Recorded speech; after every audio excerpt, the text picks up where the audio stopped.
The Belize City House of Culture has been transformed into a Cuban Culture Day exhibit. This art exhibit has been created in recognition of well-known Cuban photographers, painters, and musicians. There is also an area dedicated entirely to Cuban medical workers who have contributed to Belize's public health system.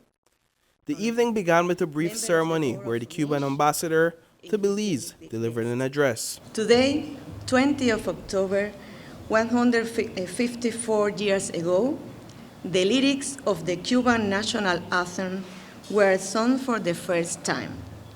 10 days before, on October 10th, Carlos Manuel de Céspedes, at his sugar mill La de Majagua, had given his slaves their freedom and asked them to join the fight for Cuba independence.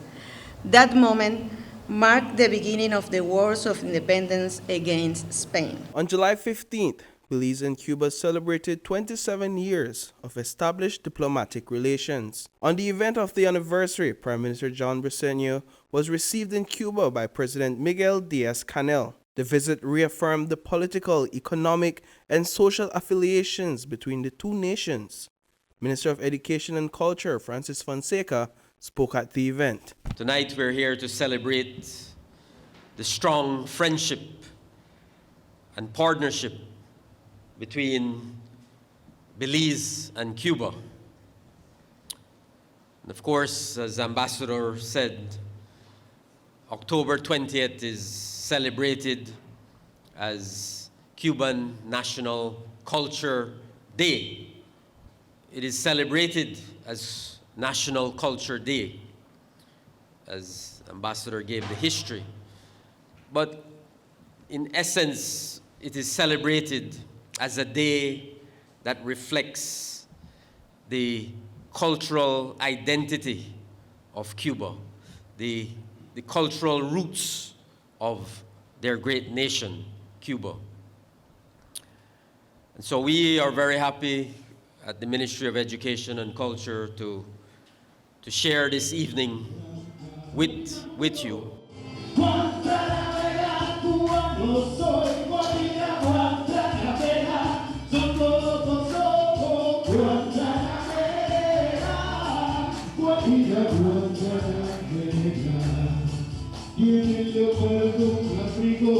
Today, the Embassy of Cuba in Belize, together with the National Institute of Culture and History of Belize, are pleased to invite you to the inauguration of an exhibition of outstanding Cuban painters from different periods and plastic movements.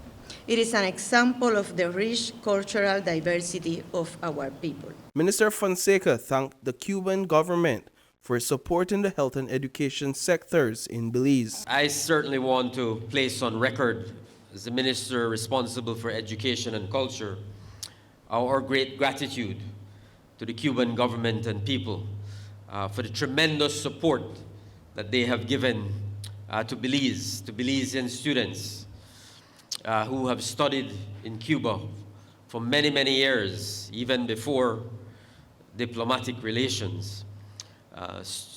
Many of our doctors, as you know, have studied in Cuba and have come back to serve our country.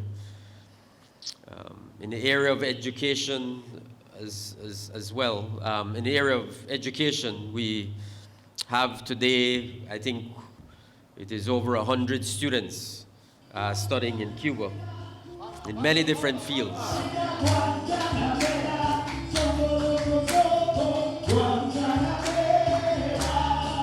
Reporting for News 5, I am Paul Lopez.